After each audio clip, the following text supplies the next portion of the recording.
Muy bien, televidentes del canal CNC, bienvenidos a este segmento de invitado especial. Hoy nos acompaña en el noticiero el representante de la Cámara por los Decentes, David Ricardo Racero, quien está básicamente recorriendo el país en un modelo de metodología y pedagogía, además del denominado pacto histórico, que busca crear conciencia en los ciudadanos y que de alguna manera se empoderen de las decisiones políticas que en síntesis pues terminan afectando a todos los ciudadanos o beneficiándolos de alguna manera. Representante, ¿cómo le va? Buenas tardes, Alex. Buenas tardes, un cordial saludo a todos los televidentes. Muy contento de estar acá en el Quindío. Filósofo, docente de vocación, a eso me dedicaba antes de entrar al Congreso hace 2 años, que fue mi primera elección, consciente de que hay que pasar de la indignación a la acción, magíster en economía y candidato a doctor en estudios políticos y relaciones internacionales. ¿Cómo le ha ido en esos recorridos del denominado pacto histórico? Porque lo hacen las plazas, lo hacen en la calle. ¿Cómo le ha ido con ese tema de generar, digamos, conciencia a través de la pedagogía electoral? Por mi vocación docente siempre he comprendido que la política esencialmente es pedagogía. Y no comprendo la política como otra acción que no sea el diálogo directo con la ciudadanía para escuchar, para retroalimentar, para saber cuáles son los problemas, las demandas, los sueños, los anhelos. Y empezamos esta gira nacional, y especialmente por el eje cafetero, para empezar a dialogar y construir lo que hemos llamado el gran pacto histórico. Pacto histórico como aquel acuerdo fundamental entre ciudadanos y ciudadanas para reconstruir el país en el 2022. No es muy difícil interactuar con los ciudadanos cuando en la calle al político nadie le cree, representante, y esa es la verdad. Es difícil en la modernidad acercarse a la gente, sobre todo usted como político, y hablar de política. Además, total, hablar de política hoy es sinónimo de corrupción, pero déjeme decirle a Alex y sobre todo a los que nos están viendo, miren, no hay que esperar a que los políticos cambien, hay que cambiarlos a ellos. Yo le digo al televidente que seguro está escuchando y dice, otro político más, ¿para qué meterse en política si todo va a ser igual? Yo le digo lo siguiente, aunque usted no quiera meterse en política, la política sí se mete con usted. Porque Alex, todo lo que nos pasa en la vida son por decisiones políticas. La salud, la educación, el pasaje, el transporte público, el aumento del salario mínimo, todo. Yo se lo digo al ciudadano de a pie, aunque usted no quiera meterse en política, la política sí se mete con usted. Y si no nos metemos, terminamos por ser cómplices en vez de víctimas, porque los políticos de los que tanto nos quejamos, Alex, no llegan allá caídos del cielo, llegan porque la gente vota por ellos, porque se deja comprar su voto, o porque aquel que es más consciente e indignado no quiere participar. Y ese silencio y esa indiferencia, para mí, Alex, es otro de los males del problema. Conclusión. 2 males del problema del país. Primero, políticos corruptos que tienen secuestrado al Estado, politiqueros, la clase política tradicional, los mismos con las mismas. Pero segundo, una ciudadanía indignada, inconforme, consciente, pero que no actúa, que no decide para transformar. Indiferente. Entonces la pedagogía en calle, como docente que soy, docente de filosofía, de ciencia política y economía, me ha interesado es hablar con la ciudadanía en la calle para dialogar de los problemas, y es ahí donde yo creo que tenemos la posibilidad de cambio. Según el Consejo Nacional Electoral, hoy 13 de marzo, precisamente estamos a un año, representante, de las elecciones legislativas, y en las regiones seguramente se van a empezar a mover esas fichas políticas y se van a desgarrar, por decirlo de alguna manera, por esas curules en la Cámara de Representantes, por esas curules en el Senado de la República, lo que va a generar un continuismo en la política. Eso es lo que usted viene buscando con estos recorridos. ¿Qué tiene que hacer la gente a la hora de elegir bien? Usted, ¿cómo elige un buen político? ¿Qué tiene que hacer un buen político en su labor, en su haber como tal, dentro de la gobernanza? Partimos del sentido común, partimos de lo que todo el colombiano sabe, usted que nos está viendo lo sabe. El país tocó fondo,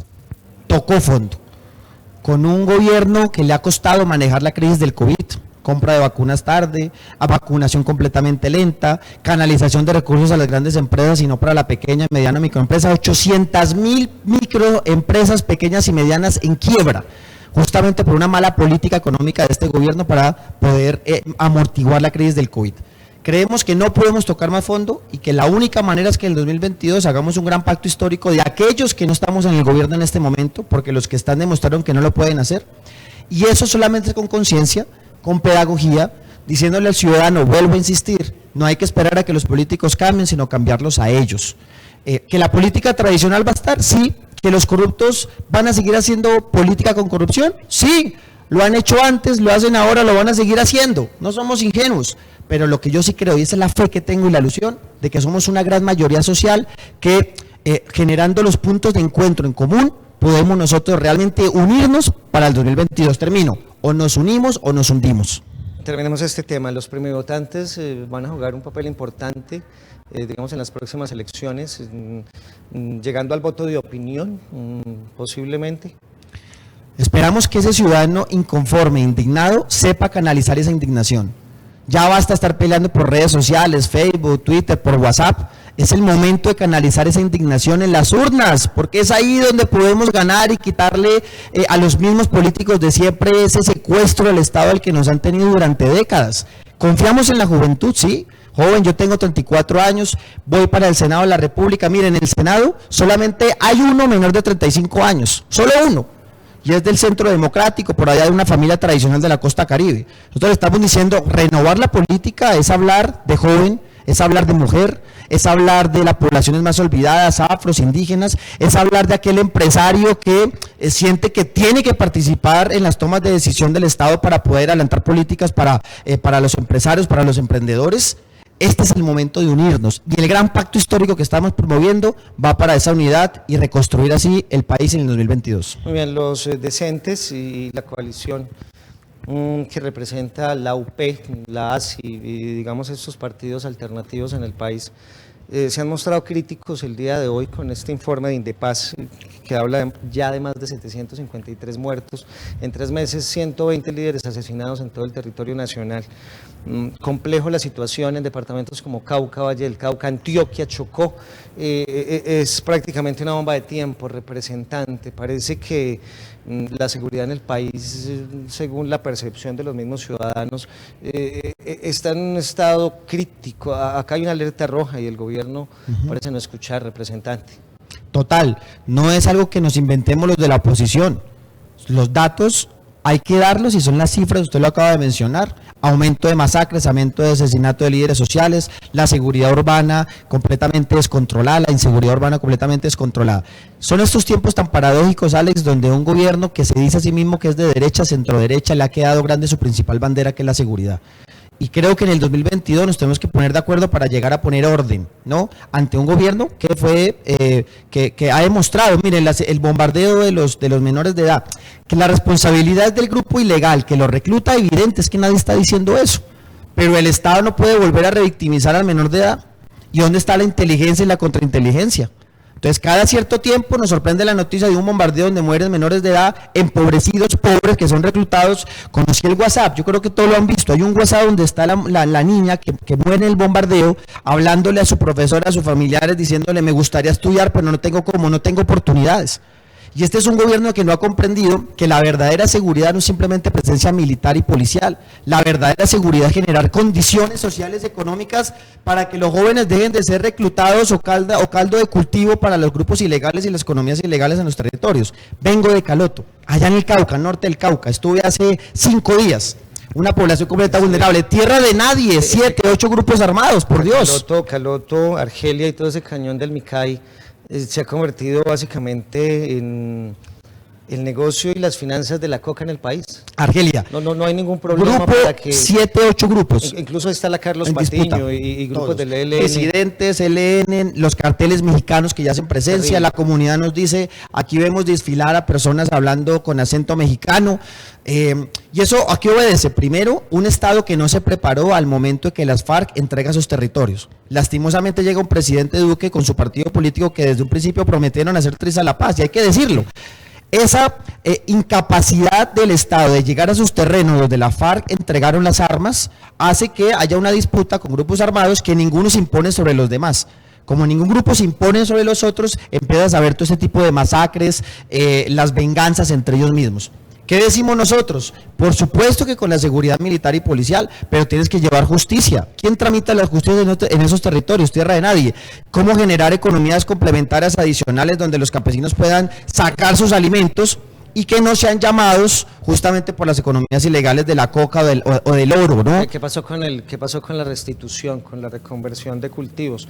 En Bolívar Cauca estaba funcionando el tema de la quinoa, pero los mismos campesinos denunciaban que sacar la quinoa era costoso porque tenían que pagar un gran porcentaje al ELN para poder trasladar el flete hasta el bordo y era complicado. Lo mismo pasa en Mercaderes.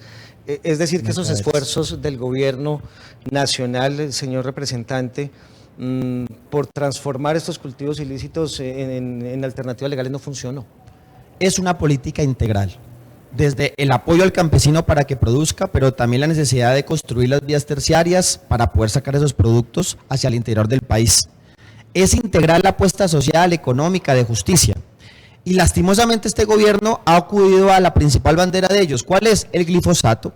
El glifosato con todos los costos ambientales y humanos de salud comprobados a nivel internacional. Países en el mundo donde han prohibido el uso del glifosato, la aspersión aérea de ese gas, de ese veneno que termina no solamente afectando los cultivos para uso ilícito, sino los cultivos legales y las mismas personas, gente que se quema por el tema del glifosato.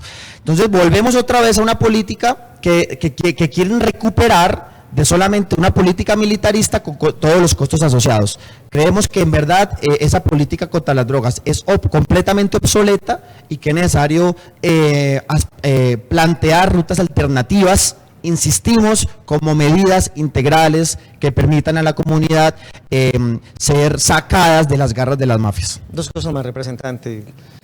Cacaraquean algunos viceministros la posibilidad de ampliar con las territorialidades bajo un acuerdo común, un gran acuerdo en el país, de ampliar 2 años más el gobierno del presidente Duque. Esto es una medida desesperada ante la opinión pública, una posibilidad real.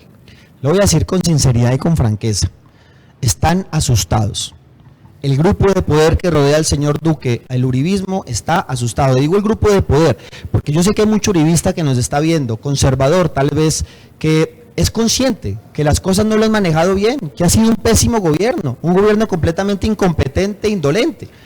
Entonces lo que están perdiendo de apoyo popular lo quieren mantener por medio de modificaciones legales constitucionales de ampliación del periodo presidencial.